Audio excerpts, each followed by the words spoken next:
Christy Drutman, and you are listening to Brown Girl Green, where I interview environmental leaders and advocates about workplace member diversity and inclusion and creative solutions to the climate crisis. I am working to change the image of what it means to be an environmentalist in the 21st century. To start off today's show, I would like to acknowledge that I'm recording this podcast on Ohlone land, otherwise known as the Bay Area. This is your daily dose reminder that we are all living on stolen Indigenous land and that we must acknowledge it as often as we possibly can if we are given the platform to do so, like I am today. Now, let's begin. In our last episode, we were discussing how our community is going to be able to properly deal with a crisis. Especially for people of color, a lot of us were not born into families or taught how to manage or invest our money.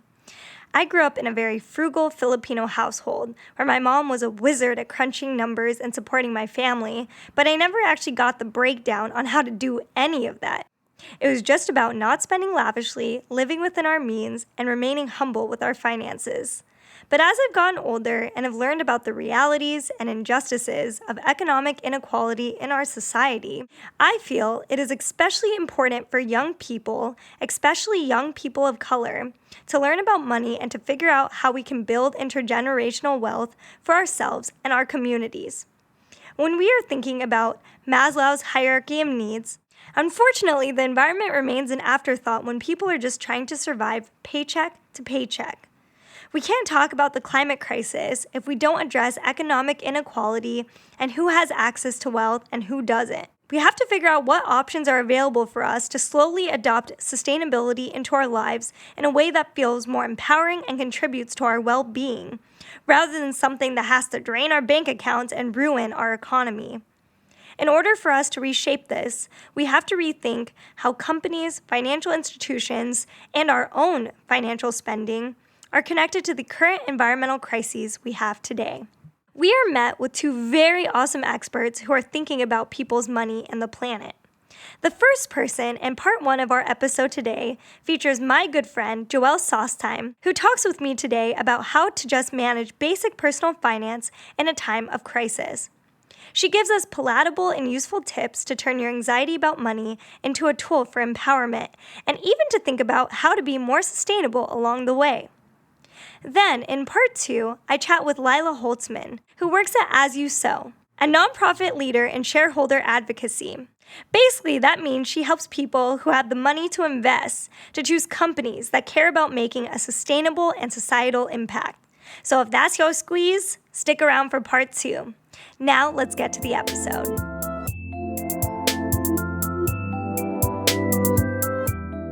I'm really excited to introduce today's guest. We met freshman year of college such a long time ago. We met at this amazing, I don't even know if you call it like a camp. It was like a training ground. A summer organizing retreat, SOR. Summer organizing retreat, SOR. I don't even know. 2014. Oh my God, that was so long ago. And we met at this camp. We were learning about just like, what does it mean to like organize campaigns on college campuses around divestment, so like moving money in college campuses away from fossil fuels. We bonded. We were talking about life, and I was just like, we were both really goofy, and we had a good time. And anyways, I just really wanted to invite her on my show today because she is just a wizard when it comes to learning about responsible investment. She has her own show. She is really passionate about this intersection between thinking about how to change the world, but also how to keep your money on lock. So I would love for Joelle to introduce herself and to tell more about the work that she does. Thank you, Christy. Well, first of all, thank you so much for hosting me and just for being who you are and for having this platform. I feel really grateful.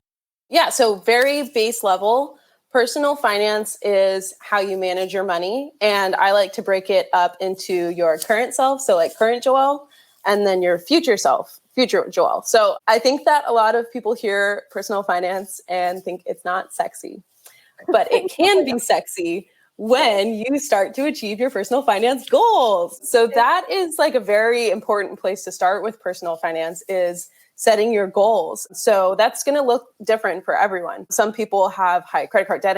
Some people just want to save like $1,000. Some people just want to get in control of their spending. Something I would encourage everyone to do is start thinking about retirement now, which we're young and we're like, oh, retirement, like that's so far away. But if you set those things now, you will make it so much easier for yourself in 40 years. So that's the first thing I would say. And then in terms of how you actually enact these things, another thing that I really want to emphasize is behavior. So you also want to set goals that are realistic for yourself, because if you're like, I'm going to never spend money outside of my house ever again, like that's just not going to happen. But at the same time, you do want to challenge yourself to be disciplined. So like the goals that you set, maybe make it a push goal. If you think, oh, I can only save $100, push that, maybe try to save $1,000 and see how you can make small behavior changes in your everyday life to reach those goals. Did that answer the question? I feel like that was a lot of information.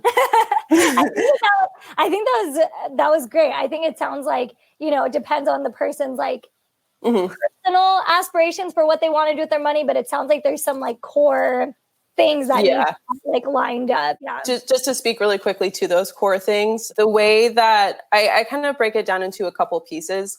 The first thing is getting your current spending in control and managed. So the way to think about that is just where you're spending your money, how much you're spending, and if you're spending it in the right allocation. And I can talk about that later with budgeting, but that is what budgeting is basically figuring out how you're spending your money and figuring out how you can make that the most efficient for yourself so that you can do other things like the second piece, which is paying down debt. And the important thing here is starting with high interest debt, which is usually credit cards. The longer you have high interest debt like credit cards, the more it grows and the harder it is to pay it off. The other part of that for a lot of people is student debt, which we can also talk about a little bit later. But student debt is something that you kind of will have for like 30 years of your life.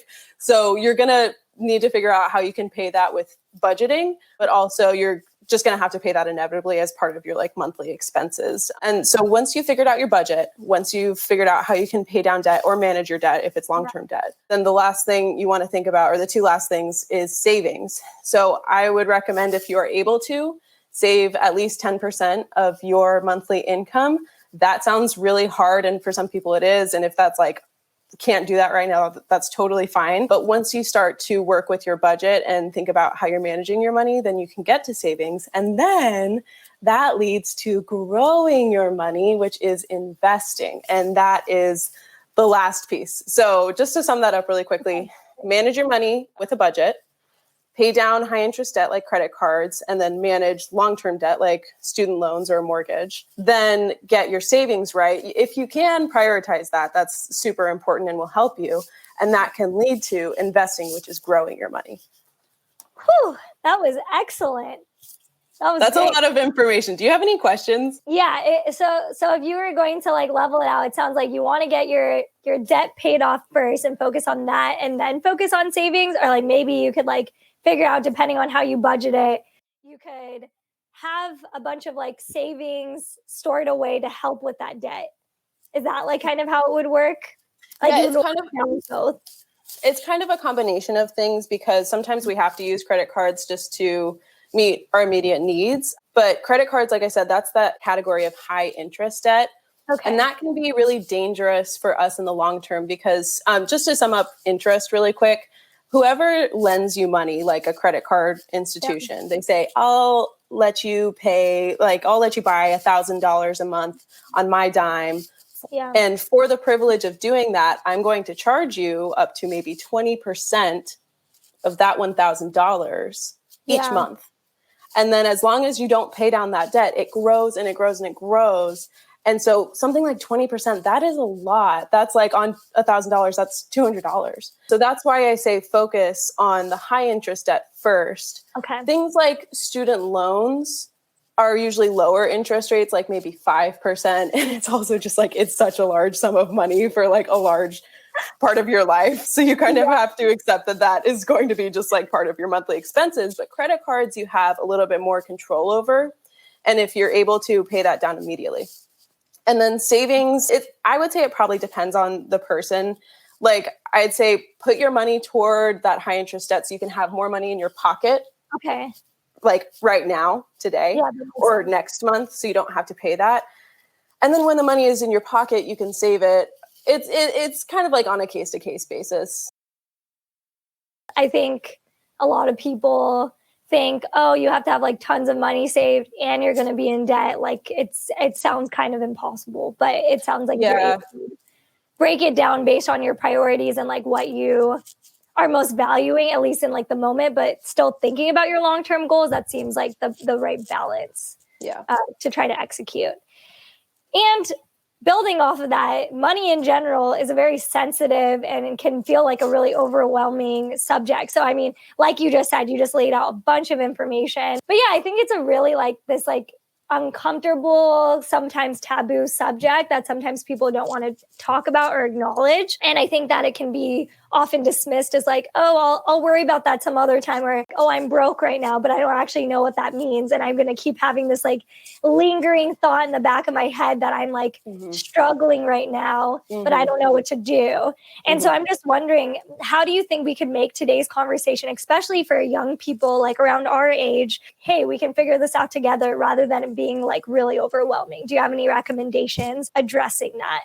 Yeah, totally. And I have had that exact interaction with many people that are very close to me, because you're right. It's very sensitive, and sometimes it just feels easier to not talk about it than to deal with it. But I think that one thing that we can do is think about like the long term and like destigmatize talking about it. If you're in trouble, like that's okay. So many people have financial stress in so many ways, but the thing is that it won't get better unless you confront it, unless you come to terms with it.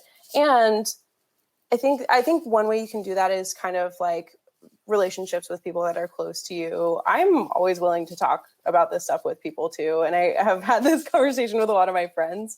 But the other thing that is kind of different about today is that there are also tools available to us with technology that can also make these things easier.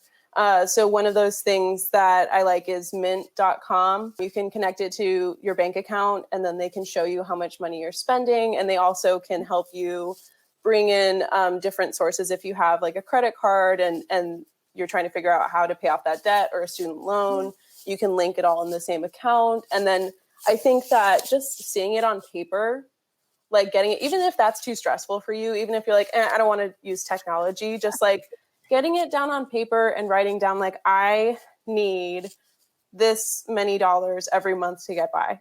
Okay. I'm spending this many dollars every month. Where's the breakdown if I'm spending too much? If I'm spending more than I have available to me, you want to try to live within your means. So the idea behind the exercise of budgeting is, where am I spending that money? And where can I be cutting down? Because there are certain things that you have to pay every month: rent, utilities, bills, things like that. Yeah. So you have to have those things covered. And I call those fixed expenses because they're fixed. They don't change. Yeah. Then there are other expenses that are like variable expenses. They vary how much you pay every month. So that's it. If you're spending too much in the variable category, you kind of want to figure that out, and that's the value of putting it on paper and seeing, where am I spending my money? Because if I'm living outside of my means, I'm using my credit card too much, like that is going to put myself in stress in the future. Even if right now I got like a cool, like new hoodie that looks really awesome, in the future, like I'm going to have to figure out how to pay that. So again, that was a lot of information. I hope that's helpful. And I hope that kind of great. Yeah. Yeah, I think people don't plan it out. They just are like, okay, I'm going to spend this money because I want to live my best life. Right. Which is fine, but it's like that has consequences. And you have to think about, like, is it worth it to have those consequences be met in the short term or the long term? And either way, it's like about just like acknowledging it and making a plan for it is what's exactly. important. And also, yeah, right. And also to the point about this discussion is that you can also live more sustainably. Yeah. And help cut those expenses in different ways. So yeah, we will get into that in the next. We will get there. Interesting question. What do you feel is one of the most common mistakes or misconceptions about personal finance? in your opinion? Sure. Yeah. I think that like we were just talking about is that it's too hard.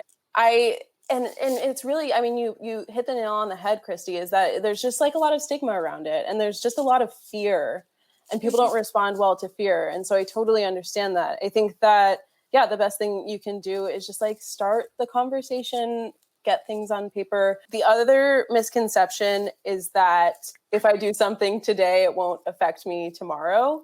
Yeah. This is like something they say in economics. There's no such thing as a free lunch because there's always someone on the other side of things paying for something. Yeah. And so I think that credit cards tend to be a really difficult one because it feels like, oh, I can pay for these really cool things for my birthday or whatever, and then I'll figure out how to pay it in the future. Something that is probably the best thing you can do for yourself is live within your means. Especially with the big expense category, same thing like rent, utilities, like that's where you spend the majority of your money. So live within your means, especially there. And then in like the fun money spending, same thing. If you don't have money for something, wait, save until you have money for it. Yeah. Because it's so much more stressful to get into debt. It's so much harder to pay it off because of interest. That's how it's built. I'm interested in your own view. What are some practical ways people can plan money for the future while also considering the environment? Well, let's start with budget. Okay, so planning money for the future, again, like I said, you break it down into your rent, your fixed expenses, your fund money. And then with that exercise, you are able to start saving. And then that's how you can kind of plan for the future. Once you have a nest egg, you can use that money to start building wealth. So like I said, I recommend 10% of your income if you are able to. The other thing, given the circumstances right now with coronavirus, I would highly recommend cutting down your expenses so that you can save an emergency fund. An emergency fund is made up of at least 3 months up to 6 months of monthly expenses. And monthly expenses means how much you spend every single month. Obviously, that's not like something you do overnight. I recognize that's totally hard. A good place to start is just try to save rent for the next month. That is in terms of planning for the future. Then for your future self, let's talk about investing. So investing is, in essence, a way for you to grow your wealth. And I think that it's something that traditionally has felt really inaccessible. But again, with things like technology, we are able now more than ever to invest small sums of money. You can invest like $100 today. And the other thing is that with responsible investing, we can actually put our money where our values are. So the key thing for this that I want to highlight is technology. So the idea behind responsible investing, like I mentioned before, is that you are taking money out of things that, say, are fossil fuels or things that do not support your values, and then you are refunneling them into positive reinvestment, things like solar companies or renewable energy companies. And so I think that for the longest, I felt like, okay, like investment sounds awesome. How do I do that? Because it's like someone tells you to invest, like, okay, sure. Like, how do I even start? The logistics of how you actually invest. There are a couple different ways. So if you are still employed right now, God willing, and you are fortunate enough that your employer provides a 401k for you, a retirement fund, that is a way that a lot of people invest, where you set aside like 5% of your biweekly check or whatever, and it goes into that retirement account. One way that you can invest responsibly through that is by changing, and you'll have to go through like your employer portal or however that works for you, is for looking for mutual funds or index funds or ETFs. And those are kind of complicated. I would like to explain those things, but it might take a little bit of time. So just think of those really quickly as like investment products. Things that will grow your wealth, just for the purpose of like having this discussion. And look for ones that say like green ETF or like sustainable fund. And I think I'll probably just write a blog post about ones that you can look for so you know the actual names of them. So quick recap on that. If you have a 401k, you can look for sustainable investment funds that you can invest. And if your employer does not provide that through like Charles Schwab or whatever, request that they do provide that, because that is part of why we've seen a good shift in the last few years, is that people are really demanding this more than ever. Okay, so that's the first thing. Similar story for IRAs, which are also investment accounts for retirement. if you are able to, you can choose to invest in sustainable or green or ESG mutual funds or ETFs. Okay, so the next thing is robo-advisors. So this is more if you don't have an employer account like a 401k, but you still want to start making investments, there's this thing called robo-advising. So there's this idea of managing money. So basically, like, the idea here is that you and I are not really that sophisticated of investors. We kind of like see a company and we're like, oh, that company looks cool. But there could be all of these things that we don't know about, that maybe they're going to go bankrupt tomorrow and all this stuff. So that is why we employ others who are professionals to manage our investments for us, because that is what they do all day long, is they research about these companies. They're, doing all these things to make sure that they're making good investments for you. And traditionally that has costed like a good amount of money when you're investing. The cost of investing is the fee that you pay someone to do that. So with technology nowadays, there is this thing called robo-advising, where you can get that managed money. And just so people know that it's like a AI, like algorithms and like technology things are doing the management for you because they're smart, and there's probably like a human component too. But that has decreased the fees so that people like you and I can just pay like 0.25% and we'll get $100 of our money invested in an educated way, so that, you're not putting in $100 into a company that's like going bankrupt tomorrow. Instead, you're putting in a portfolio that is diversified, which just means like you're not putting all your eggs in one basket. So that is another way that you can access investments. And the way to do that is Google like robo-advise, like best like ESG or sustainable robo-advisors. Go do some research about ones that you like, ones that have low fees, pros and cons of each one. And then you just sign up for the platform, and then they'll ask you some questions, and then you can invest through that.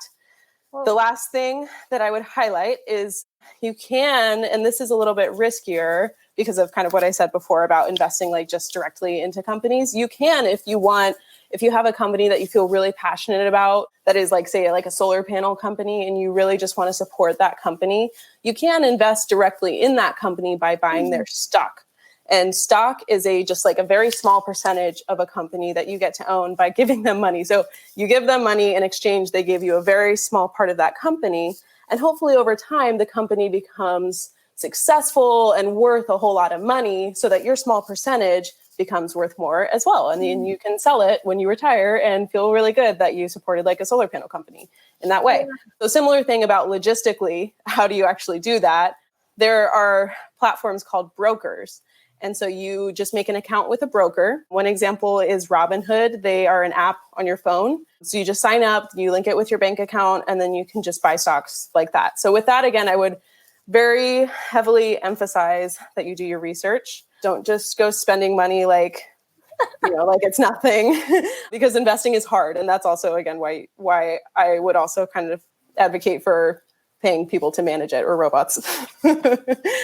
Yeah. And so then I guess like to wrap all of that up, the last thing is that the more you advocate for sustainable investments in, like I said, whether it's your 401k or like there's a trading platform and they don't have sustainable options, the more you advocate for that, the more they take it seriously, because they see that as demand for these products. And the more demand there is, the more there's an opportunity for them to get paid, essentially, because that's how businesses think. So if there's business opportunity, if there's market opportunity for these advisors or investors to serve a larger basis of clientele, and millennials want this, like there's so much research about how much demand there is for it right now. So the more that you advocate for it, the more options that will be available. That's what we've seen in the last year. I think I saw something that was like, there were like 100 sustainable mutual funds or ETFs or something in 2018. And then in 2019, there were 300. And that has been a product of people really requesting these things. I think everyone got an information bomb right now. I have a similar question as someone who just asked the question in the box is, there's a lot of this talk, especially in the environmental world, like caring about the stock market, caring about these like very like capitalist mechanisms is like the antithesis of caring about the environment, since the stock market is invested in exponential growth.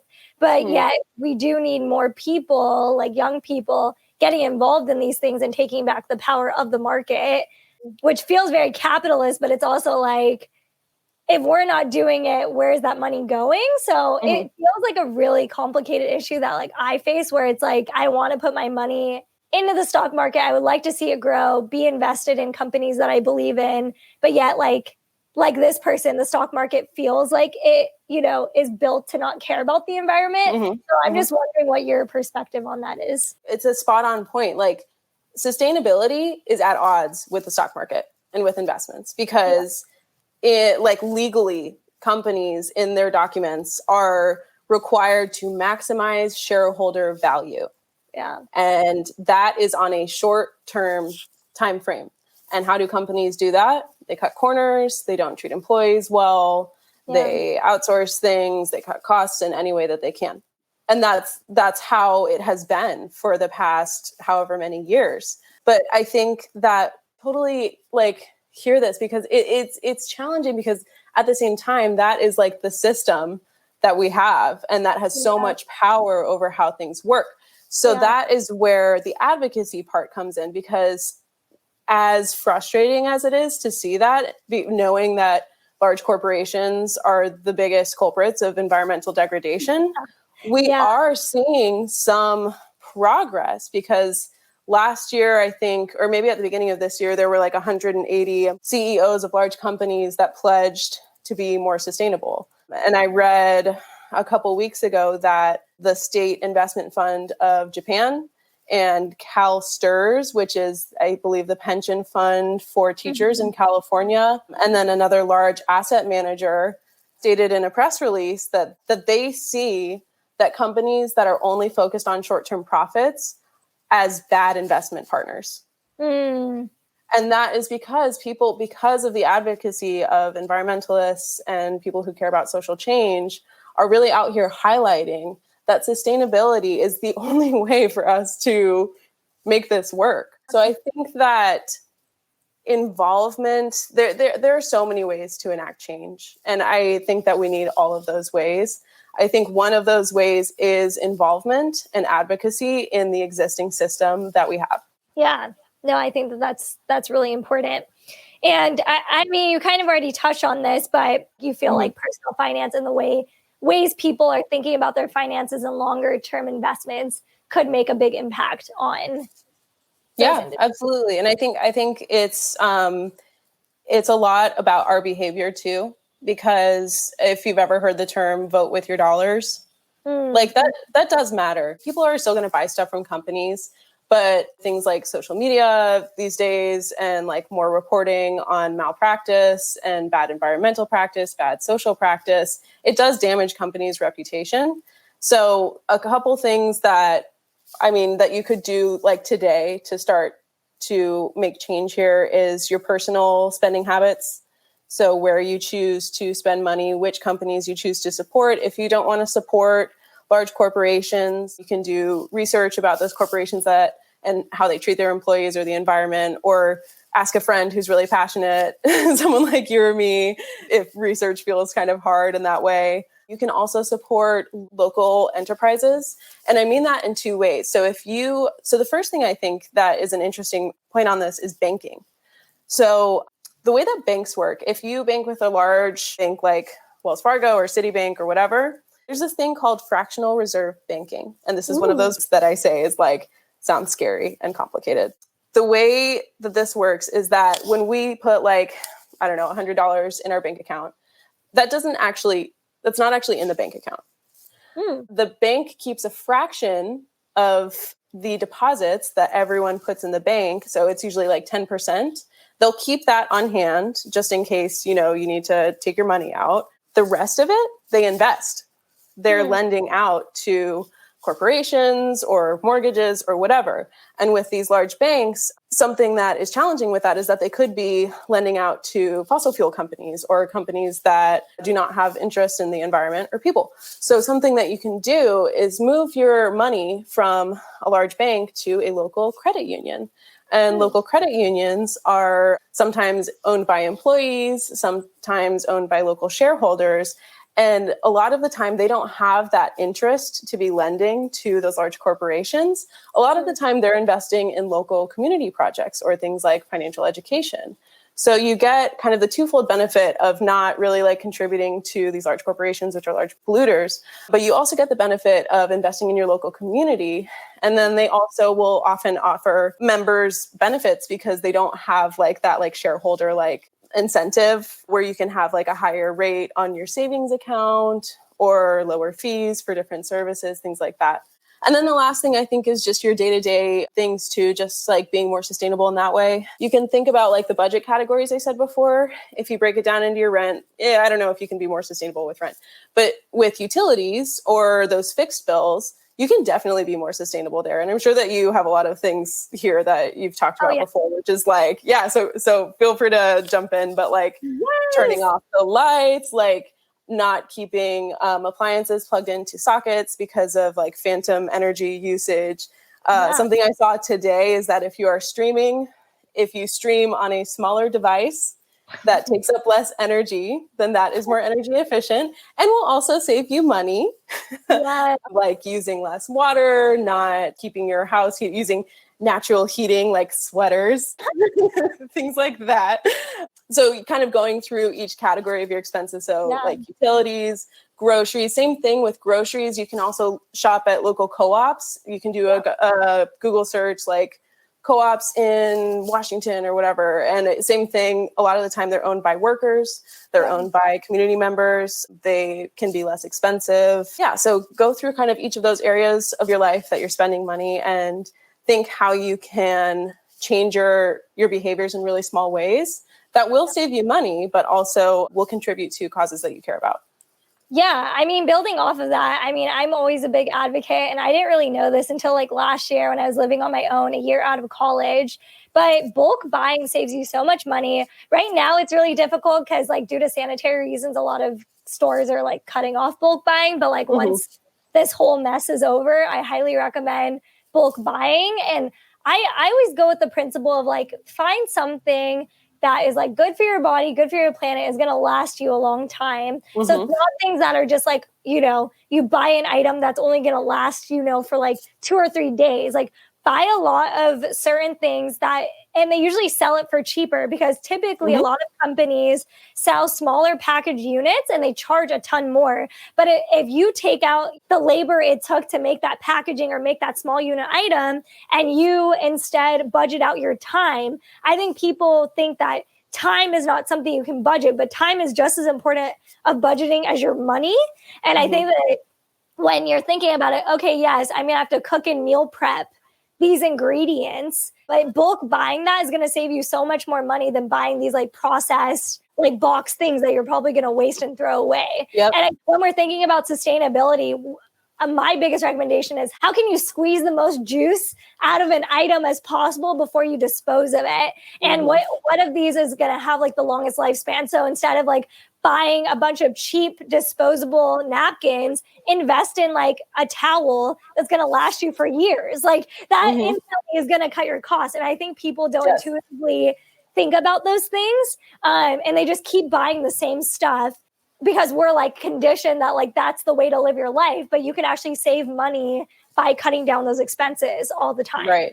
So I mean, honestly, I feel like a lot of it is just like modern convenience, things like bottled water. Like if you had told someone in the 1950s that we would have bottled water, they would be like, what?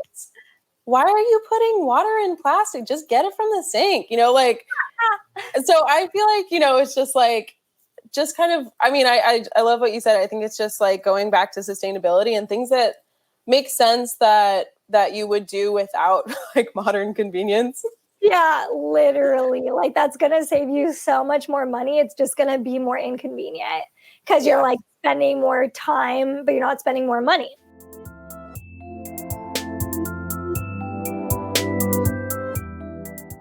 I wanted to take a quick break in today's episode to actually put budgeting into practice.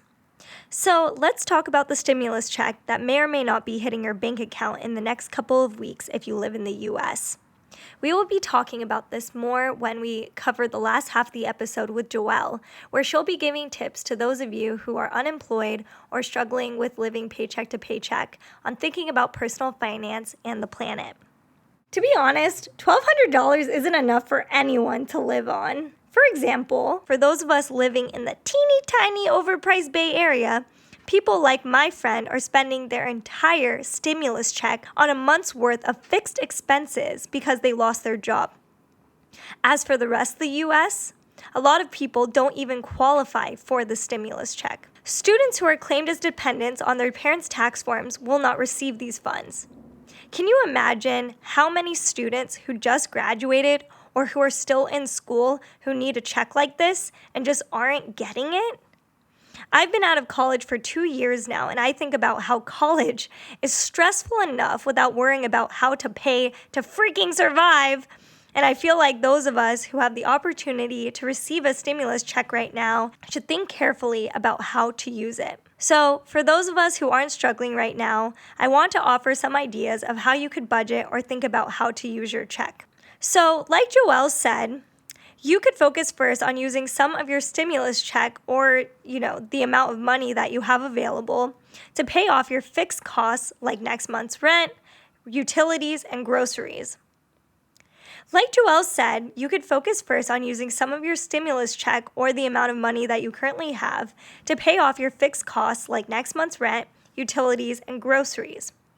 If you are able to not spend all of the check on that, and have some left over, we can use Joelle's next step by saving some away for a future emergency fund. Especially putting this money in a high-interest savings account or a retirement account to save for later could be a really good call. Then, whatever you're able to budget after creating a small emergency fund for yourself and paying off your key expenses, and honestly, this sounds like La La Land if you're able to actually do this, but if you can, then you could consider donating it to people who are in need and didn't get access to the stimulus check. So this can also include businesses or organizations who you feel passionate about and particularly want to support right now. I'll be listing some organizations that I have heard about or think need a lot of support right now in the show notes, and you can decide if you might want to donate some money to those organizations in their time of need. So now we're going to be getting back to the rest of the episode with Joelle, where she'll be offering some awesome tips on how you can live more sustainably and not go broke while doing it.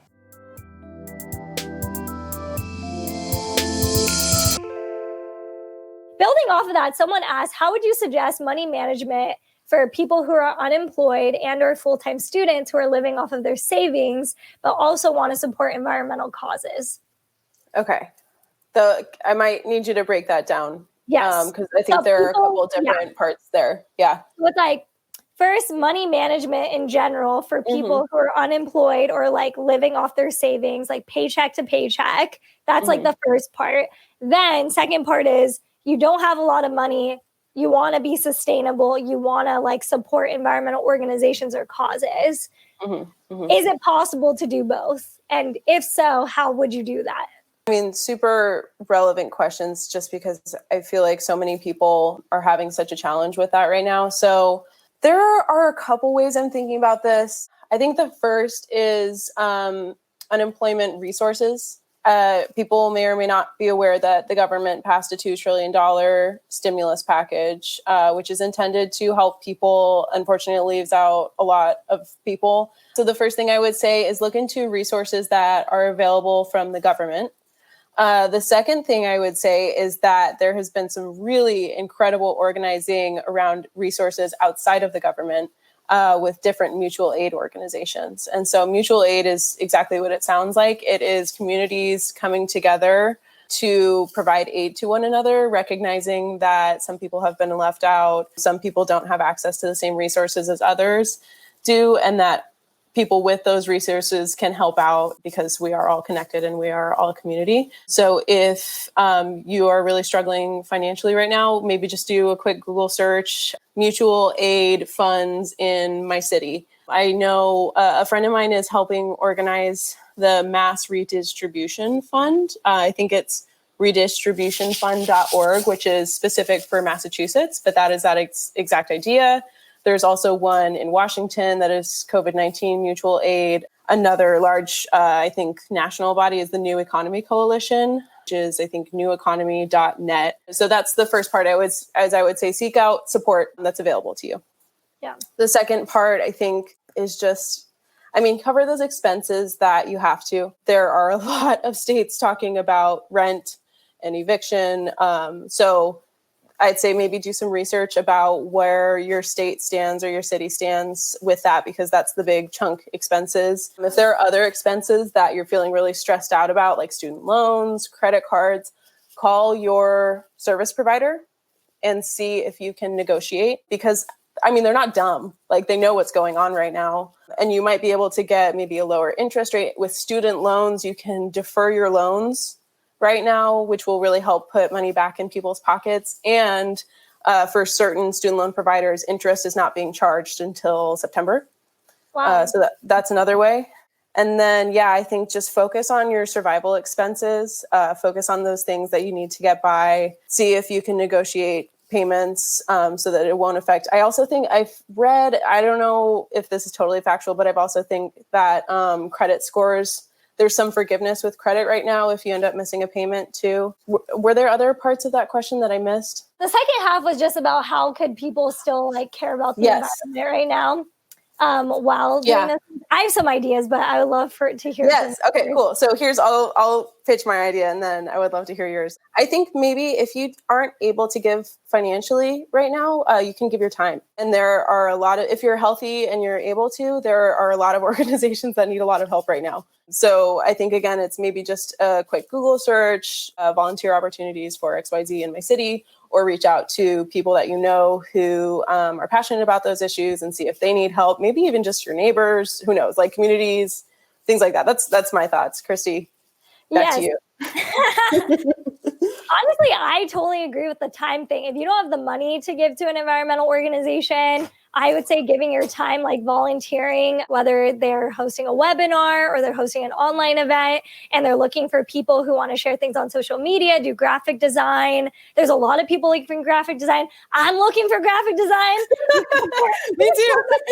You can support my show. Like, that's some way you can support environmental organizations. Jokes aside, I would say if you don't have the money to help out with that, that's really helpful. But if you do have some money, I would say trying to figure out, there's definitely companies that are supporting reducing food waste. There's local community markets. I think focusing on how you can support your local economy in your community, that's not directly environmental, but we need to support local businesses, because if we're not supporting local businesses and the survival of those, how are we going to support, our local community in future times of crisis, like the climate crisis? And I think thinking about local businesses, especially ones that are focused on sustainability, plant-based diets, supporting on amplifying people of color in the workplace, I would say support, a takeout meal here and there. I know even some businesses are even offering special discounts on delivery right now. And I think just looking up and researching how you can support those businesses is really important right now. And outside of that, I would say there's a lot of organizations working on Earth Day right now, on Earth Month. People who are going to need more capacity building environmental justice organizations. I would say slide into their Instagram DM, say, hey, I really love the work you are doing. I just wanted to know if there's any events you're planning or things I could support with. And I assure you that they need that. So, and me included. So if you want to assist me in the work that I'm doing, I'm always down for that. Those are really great suggestions, Joelle. And I totally agree with that. I think, you kind of already touched on this earlier about an emergency fund. And I think moving forward after COVID, having an emergency fund is both a luxury and a necessity at the same time. And I think when we're thinking about climate change and the climate crisis, people really need to start putting their money into something like that. So I just want to know if you had any suggestions on how people could think about an emergency fund. You kind of already talked about it earlier in the episode, but if you could lay that out, because I think that's very central to what we're talking about in this episode. Yeah, no, totally. So the first part of the emergency fund, it all goes back to budgeting. I'm sorry, everyone, you have to do it, but you have to figure out how much money you spend every month, because that's what you're supposed to base your emergency fund on. So figure out, I'm sorry, everyone. I know it's not sexy, but once you get this, maybe it will be. So figure out how much you need to spend to save for monthly expenses. Then, like I said, the recommended is 3 to 6 months.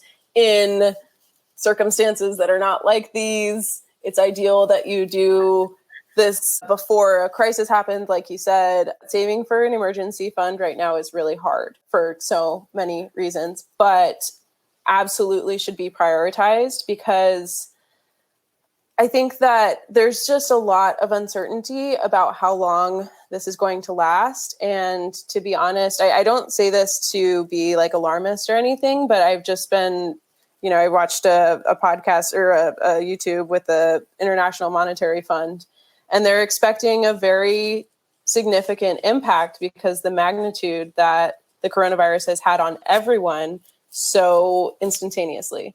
So I think the reality is that this could last for a long time, and we need to prepare ourselves for that reality. So in terms of how you can save incrementally, I mean, it's hard because people right now who are like paycheck to paycheck or don't have a paycheck, you're already not spending anything. Like, it's not like you have extra money to spare, which is why I said seek out those resources if they are available via the government or externally via mutual aid organizations. Yeah. If you are still employed and you still have some source of income, pinch your pennies. And I mean, fortunately, like, it's not like we can go out right now. Like, it's not like you can like go shopping or anything. So add that extra money, put that into a savings account immediately. And like, I think the other thing is like, it doesn't have to be like $100 at a time. It can literally be like $5, $10.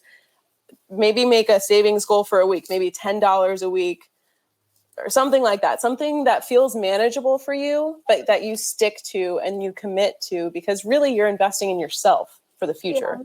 There was one other thing that I was going to say that I forgot. Okay. The other thing is that might help with your savings is maybe think about how you can make new money. Obviously that's really hard right now, but if you have a skill that is really great that you can offer via like social media or like a website or something, like a lot of tools are free on the internet to market yourself. So if you're able to give like singing lessons, or like, I don't know, you're a great dancer and you can give people dance lessons on Instagram. See if you can be entrepreneurial and create a side hustle to make more money for yourself. So that's how I would say for that. I hope that helps, but I know it's super challenging right now. It's so challenging, but I think it's really important to think about in the long term. But I think in the short term, just focus on, paying off your debts, figuring out how to budget. And I think also like something I want to bring up on my end is think about how you're interacting as a group with like the people that you live with. Mm-hmm. I think people underestimate the power of collective buying. And I think that like collective living can save you a lot of money because you're buying bigger portions of things, mm-hmm. but you're spending less on it. And I think that that's something a lot of people need to rely on right now, is like, especially if you live with other people, it may be awkward, it may be uncomfortable, but be like, hey, I'm really in debt. Are you really in debt? Like, are you as stressed out about what's going on right now as me? And then we can like bulk buy according to our values together, mm-hmm. the products we want to buy. And you're going to probably save a ton more money and it's going to last you longer. So mm-hmm. I say rely on your community mm-hmm. for support. I don't always like to recommend people make GoFundMes because that can be really stressful and like can actually like put a lot of stress on yourself to like rely that externally. I think it's more about like, how can I start building these networks of support with others to like purchase items and like build wealth together? Mm-hmm. Because there's also options where I think like you could like maybe set aside some time with your housemates or the people you live with or friends on a Zoom chat and be like, you know what, let's just sit down and like make a budget together. Like, let's make a Google sheet together. Like, I know I had to do that. Like, my friend helped me budget out my entire trip I had a few months ago. And if like they didn't do that with me, it wouldn't have happened. Mm-hmm. And it literally, like, I think having someone in your life to hold you accountable towards that, and maybe it's awkward, but it could be a fun activity you do in quarantine to start figuring out. And not only is it a fun thing, it's a necessary thing. So that way you're not freaking out. Like, you actually know to the dollar how much money you have to spend on your food, your utilities, your rent. And then maybe if there's like $5 to $10 left, okay, I'm going to put this in an emergency fund. So I'm also not stressing out about investing that tenfold in the future. And I think that, these longer term, bigger, like getting into the stock market stuff, maybe that's a little further down the line after you just get your basic survival down. But I think that thinking about these things is very like practical, sustainable ways that you can like save money right now and be saving little by little for future disasters like this is really important. So I think that's great. I completely agree. I think just to add to that too, that one thing that made me think of is that there will probably be more aid packages coming in the future because, like I said, this will be a long-term thing. It's not going to get solved overnight. One thing that we can all do from our homes is call our local representatives and advocate for the aid that you need. Because, I mean, the stimulus check was good. That was a step forward. But again, it excluded so many people. And there are so many things that we still need. And as long as we know that there's more coming, why not try to advocate for yourself and your community at the same time? 100%. And I just want to ask you, Joelle, like, this hour literally zoomed by. For like the everyday person who has no wealth, who's living paycheck to paycheck, what would you like them to remember after listening to this week's podcast episode? That's such a good question. I think know that it is possible to get through living paycheck to paycheck. It's so hard. And doing the things that I've recommended, they're not easy. Like I said, they really are not sexy. Like it's really not fun to do these things. And as you mentioned earlier, Christy, it can be very like sensitive and unsettling. But I want people to know that it is accessible and that there are also people in your lives who can help you. So if you feel so inclined to reach out to people, honestly, you can reach out to me, the Joelle Show on Instagram, the.joelle.show. Like there are resources out there that can help you. I think also something that I feel like I get stuck up on personally is like, I feel like I have this idea of something I will never know how to do. But I think just like simply researching some things that feel like scary or foreign, like for me, the hardest part about doing that is literally just the first step of like opening up Google and then like typing in that question. And that feels scary. And then you start reading articles and you're like, oh, I don't know what that means. But something that's been really affirming to me is that I have built this base of knowledge from feeling that way at the very beginning. Mm. And I've continually been scared and learning, but it really does add up. And also like, there are so many resources out there right now. Like I said, you can reach out to me or people that you know, anything like that. And I hope that people can try to move past the fear and the stigma of personal finance, because I know it's scary, but it can be very freeing and like a catalyst for you to kind of move into the next phase of your life.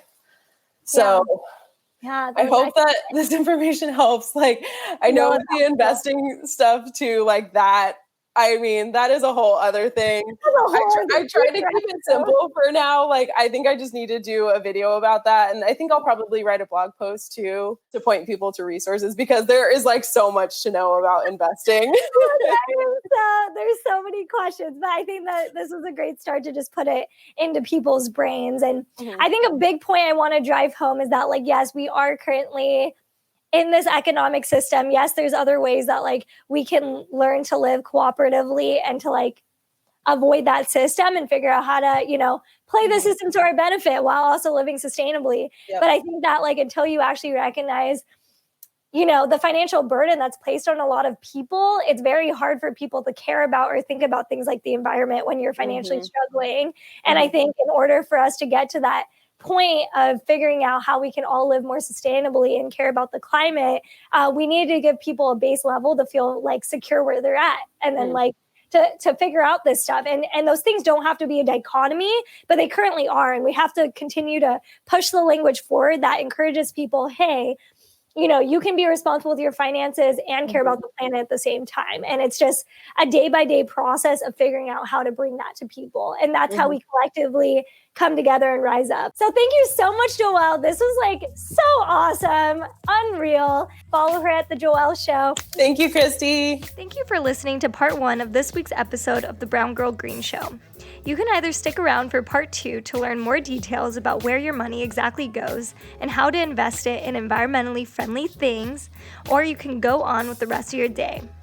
For my part 1 listeners, I hope you enjoyed this week's episode of Brown Girl Green. Please feel free to subscribe and share the show with your friends, your partner, your Lola, your Kuya, and whoever else feels relevant.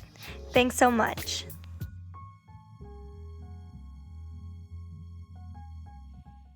So let's say after you figure out and manage your personal finance goals, and then you have all this shmoney to care about the planet, then you can move on to the second half of today's episode, where we talk about ways that you can move your money to focus more on ESG investing with Lila Holzman from As You Sow.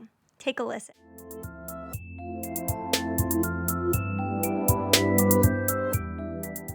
So my name is Lila Holzman. I am the Energy Program Manager at As You Sow. It's been really fascinating, you mentioned, to learn exactly, how the financial sector's role is very complex when it comes to social impact investing and social impact investing, and just there's a few other terminology quirky things that we'll get into. But it's been an interesting journey, and so excited to talk about it. Great. Well, thank you so much for introducing yourself. How do you think you are changing the image of what it means to be an environmentalist? People think of an environmentalist in sort of the, activist protesting kind of way. And so here I am representing more the investor side and the finance side and talking with companies and not protesting outside of their doors. So I think that's something that's a bit different. In general, I think I've always sort of wanted to be an environmentalist that is more relatable, that doesn't turn people off. So even inside companies that I would say are doing some really bad things when it comes to the environment, I want them to be able to kind of understand where I'm coming from too. So I feel like what I'm trying to do is speak the language of some of the other sectors that we don't often engage with, other than, from a more outside perspective. And I try to be an environmentalist on the inside, which is a kind of a different way of looking at it. Yeah. And I think a lot of people are like, oh, if you're not doing activism on the outside, you're greenwashing, or you're selling out for the movement, all these things. So what would you say are some of you would say are the challenges of holding the power and the position that you're currently in, but also the benefits of being an insider in those rooms? Yeah, greenwashing is absolutely a challenge that's real. We don't, want to see companies saying something because it sounds good, and you look at what their actions are, and it's nothing close to what we need. So that is what we're trying to avoid. But we also do think that corporations have a huge role to play. Their impact is huge. And so if you can get them to listen, and if you can get them to understand just that some of the small changes that they make, even if they try to get extra credit for them, small changes have a big impact when it's a big company. Yeah. So that's kind of the balance that we do. And I think, some of those audiences don't start off very open. And so if you come at them saying, accusing them of being terrible and doing the wrong thing, they might not respond well. But if you come at them saying, look, we understand where you're coming from, here's where we're coming from, and let's see where we can find some alignment. You have to it takes a while, which can be frustrating, but there's, a certain level of trust that you want to get to, where you realize we're all people. And if you can talk to people, even if they're inside of an institution that you don't always think of as doing the right thing, there's common ground to find. And that's what we try to do. Yeah. That's good. I think a lot of people want to know about that. And yeah, building off of that, I've heard a lot of these terms floating around, like ESG, like environmental social governance, or socially responsible investing. That's a mouthful. I'm just wondering if you can define that for our audience and how exactly like that works.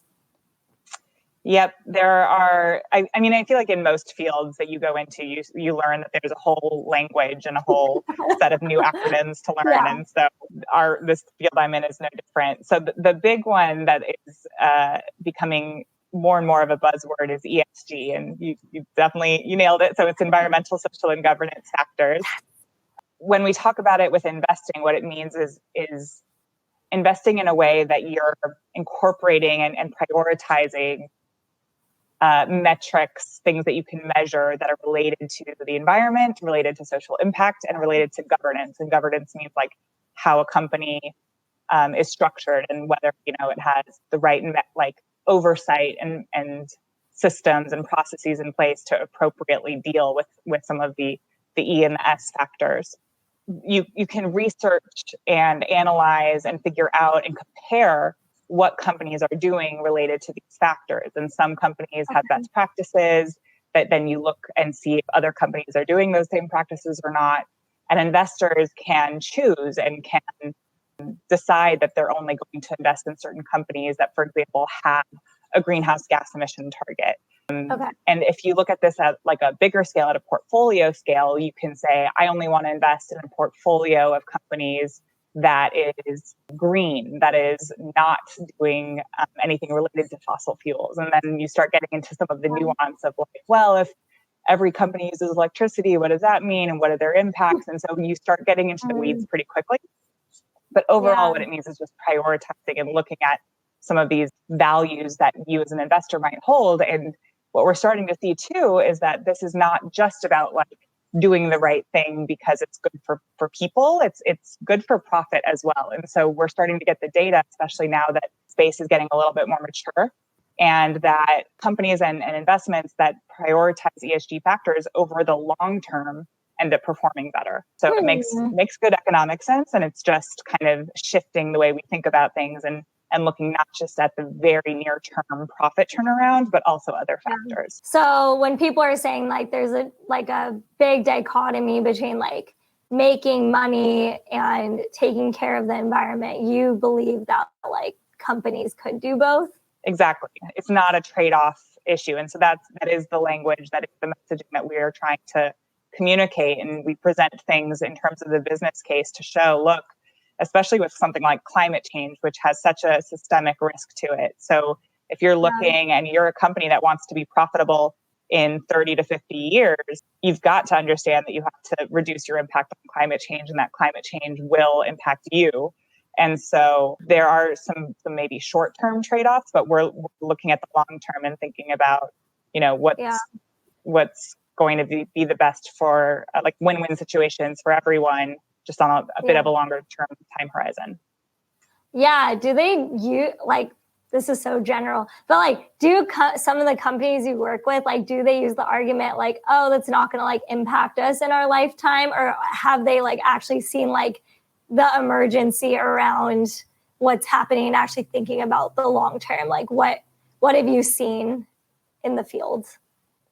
We're seeing that exact conversation starting to change. So I would say as recently as 5 years ago, some of the companies that we work with now would have said, oh, we don't think this is going to be an issue we have to pay attention to right now. It's something we kind of think about along the list of other things that we're concerned with. But, California fires, we saw PG&E was labeled the first climate bankruptcy, and we're seeing hurricanes hitting the Gulf Coast, and we're seeing all these impacts being worse than the predictions were. And so companies, I no longer talk to anyone at companies that thinks climate change isn't a risk they have to deal with. The question, the disagreement more comes along the lines of how quickly and what are the steps we need to take, and whose responsibility is it? But yeah, we're past the point of anyone I've talked to saying that it's not something that they have to consider. Everyone now knows it is. And that conversation, that shows progress. I mean, it's maybe a small win, but it means something that companies really do. They are taking it seriously much more than they used to. Yeah, I think that's interesting. You brought up like the who's responsible part, because I think a lot of people are like, okay, yeah, we want to deal with the issue, we want to deal with the crisis, but like who's going to pay for that? Like the mitigation, who's going to pay for like the insurance, who's going to pay for the ways in which our company is going to like be secure in times of crisis. So I think that is a really big challenge, but it's also like you can figure out all these complex issues internally in your companies to do nonsense like designing some AI robot that feeds you bagels, but you can't figure out how to like create climate mitigation strategies. Like, come on. Anyways, I that's frustrating, but I'm glad that companies are stepping up because they need to, and it shows that like the conversation is changing, and that like, yeah, business as usual, like rather, no matter what your like quote unquote like values are along a political spectrum, it's like, no, your literal company is going to be at risk. And as we can see, like with COVID, like our economic infrastructure is so vulnerable in times of crisis. Like we don't have plans to mitigate disaster. And so it's like, if we don't have that in place, like climate change is just like going to keep damaging the economy. And if like people really care about that, then it needs to be framed that way. And there needs to be actual plans in place instead of just being in disaster recovery mode, which like eventually we're not going to like be able to bounce back from so quickly. So I think it's so important. Yeah.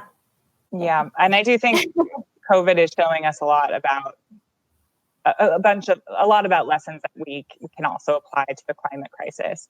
In both instances, we're seeing, science telling us some obvious steps that need to be taken early, and that early preparation and early planning saves a lot of harm in the long term. And that's certainly something that applies to both of these crises. And so, working with companies to understand, especially from our As You Sow's perspective, which is the investor perspective, that all companies need to be doing their part, that we are all responsible. To go back to like bigger picture stuff with like ESG investing, I wanted you to describe to us, what is the reality of financial institutions currently investing in fossil fuels and or the destruction of the earth at this moment? Yeah, that's real. So there's a few ways to think about that. So one is, when you talk about financial institutions, we think of the banks, the big banks. For those on the more activist side, if you follow work that like the Rainforest Action Network RAN has done, they every year put out a report that does a lot of analysis on what banks are financing in terms of fossil fuels, and how much financing are coming from banks into fossil fuel companies and fossil fuel projects. And I would say that some big banks that a lot of us keep our money in are on that list. So in the US, we've got JP Morgan, Bank of America, Citibank, Morgan Stanley, Wells Fargo. Like the common names that we've all heard of are on that list. And it's interesting because As You Sow works with them because those are public banks. So those banks all have investors, they all have shareholders, and we work with the banks to say, look, we're your shareholders and we are concerned. And we also recognize that those banks are also doing some good stuff. They are investing in green initiatives and green companies. And when they talk about that, we say, yes, but you're also still investing in the dirtier areas. And so that's where we've got problems and concerns. And then you think, well, where can I put it? And there are some banks that are setting more targets or making more clear that they plan to measure and align their financing with the Paris Agreement. We're seeing more progress in Europe than in the US, but there are some smaller US banks that are doing some good work there. There is a lot of funding going to fossil fuels, and it makes fossil fuels companies able to keep doing what they're doing. And insurance is another arena where we're seeing, insurance companies continuing to underwrite and give policies to projects that are destabilizing the climate. So it's kind of like, why are insurance companies doing that if they're then the ones that are supposed to cover when we have increased fires? It's kind of a crazy disconnect. Wow. Then the other piece to think about is, financial institutions, beyond just holding your money, they also offer investments that everyday people can invest in. And so there's the mutual fund. And if your employer offers 401k plans, that's something that you might be familiar with. Those are, putting your money into the market, and most of those options are diversified across the entire economy, which usually is a good thing, but that also means that you probably own some fossil fuel related companies as well, that those are included in those types of portfolios. So it really is embedded in everything, and it's part of the default option that a lot of people don't realize. Wow. Yeah, I don't even think I knew anything about this until probably like last year, and I've been doing this work for a long time. I always knew that big banks were involved in fossil fuels, but I never thought about like insurance companies, like if I want to retire one day, like that would be invested in fossil fuels. That's really insane. But it seems like it's almost like not impossible, but it seems like it's really hard to like move out of that if a lot of people, one, aren't like educated about like that their money is stored in those places. But then two, it sounds like will people get a better deal with like their money moving it out of those banks? Like, I don't know. And I feel like people have to do like their own research on what their priorities are for like a banking institution. But I don't know if you have any suggestions about that. Yeah. And I think you're right that it is challenging, but hopefully getting less so. And part of that does come down to us and what we ask for out of our financial institutions that are there to serve us in theory. And, and I do have to give the disclaimer that As You Sow and myself, we're not certified financial advisors. And so we aren't going to tell you what to do with your money. Exactly. But we do have some tools that are helpful for learning what your money is doing. And so we have, if you go to our website, there's a whole investor values suite of tools. And if the easiest one to remember is fossilfreefunds.org is the website that has a way to plug in and see for different mutual funds, for 401k options, how do they compare across to other options that might be available on things like how much fossil fuels are in them. We have a few different ones because with ESG investing, there are different values. And the unfortunate thing is that one fund that's fossil free might be good in that area and then not so good in some other areas. And we also have like tobacco free funds and weapon free funds and deforestation free. We've got one focused on gender investing, gender equality. So it's an interesting evolving space because investors are diverse and want and care about a lot of different social causes. And there are increasingly products available kind of tailored to those wants. And the good thing with that is that it shows that that demand is increasing. And so I know I was talking to you about how I am a millennial, and in the field I'm in, there's a lot of folks that are older than me, and they see my generation coming and the ones after as caring much more about these types of issues. And so they're recognizing that, and they're starting to create new funds that are tilted or screened towards caring about ESG stuff. And so it is up to us to be asking for that because it is working. When we ask for it, they recognize that that demand is increasing, and the financial institutions start to provide more of those options. It's not a silver bullet. We don't have a perfect new fancy thing that's going to solve the problem yet, but I think the more we ask for it, the more options we'll get.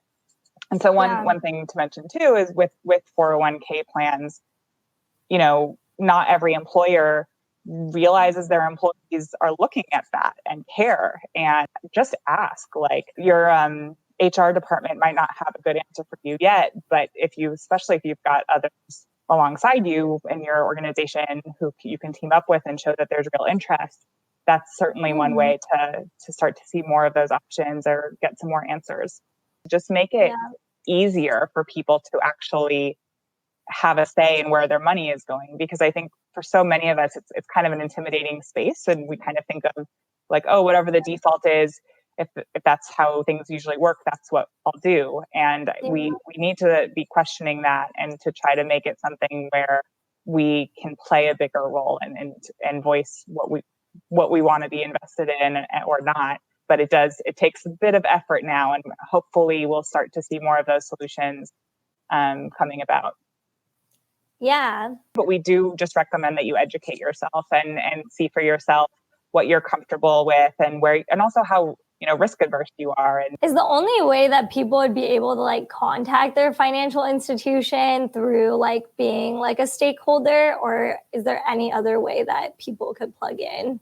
There are other ways. I think, it depends on who you are and where your comfort zone is. Like I would say some of the more activist groups might be doing letter campaigns, or they might actually be organizing events outside of banks. I've seen those walking around San Francisco. And, just talking to a financial advisor at your bank, if you're opening a new account, there are certain things where you can ask people, and it might not be the person in charge, but the more it gets heard, the more it gets brought up the ladder to those who actually have more power to change it. And so I think there's opportunities to figure out who can listen, who do you have access to, and whatever your comfort level is and whatever your interests are, find ways to take some action. Great. Well, thank you so much for informing us about ESG investing and getting people started on figuring out what that is, how they can educate themselves. I think it was really useful and informative. Glad to hear that. Great to be on. It's good talking to you. And I think I really appreciate the work that you're doing, bringing these kinds of messages to different audiences. It's really great. This is Brown Girl Green, and I hope that you can smash that young subscribe button on where you listen to podcasts. And I hope you can share this episode with your friends, your family, and just be well. Thanks so much.